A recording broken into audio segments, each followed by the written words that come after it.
Welcome to Culture Shock on the Conscious Resistance. I am John Vibes, and today I'm going to talk about permits and property rights in relation to live music. As some of you know, I spend a good bit of time attending and organizing underground raves. Throughout my many years of experience in this culture, I have seen countless raids and police attacks on private events and underground events. Just in the past month alone, I have watched it happen 3 times, 3 weeks in a row, 3 different places, all get shut down and pretty much condemned by the fire marshal and police to where they can't open again at all. And it's all due to permits and safety regulations. It's been the same thing every time. It's obvious to most regular listeners of the Conscious Resistance that if someone has a piece of land or a building, they should be able to do whatever they want with that property, even if those conditions happen to be unsafe by some people's standards. If no one is getting hurt and everyone is in agreement that they want to be there, then they should have the right to do whatever they want.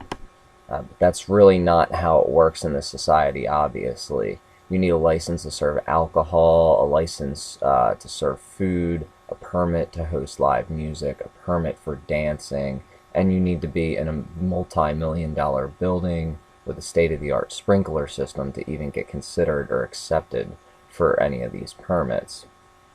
And it's extremely important to point this stuff out, especially to people who do like live music and people who are involved in the counterculture, because many of them people that I deal with on a day-to-day basis really don't realize the problems and just disasters that government regulations in general cause.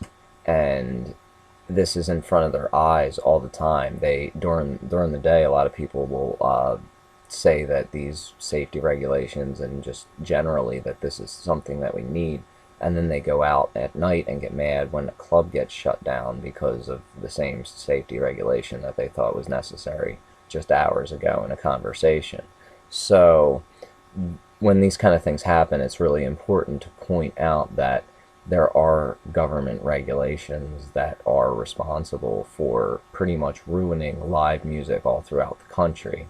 And this is in pretty much every state. Just different states vary to their degree of authoritarianism.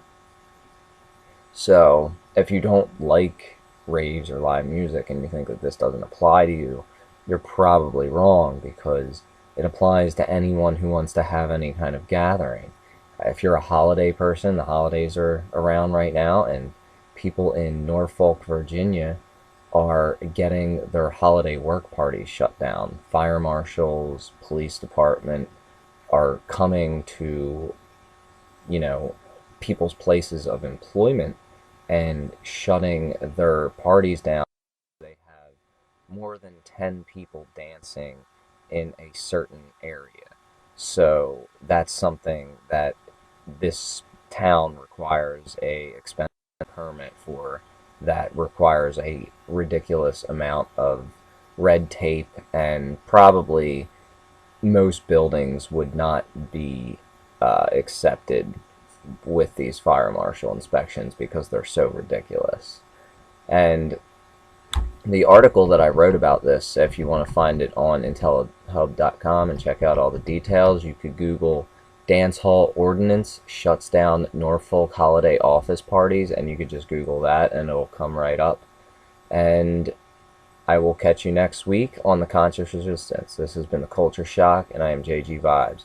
You can find me at facebook.com/JG Vibes.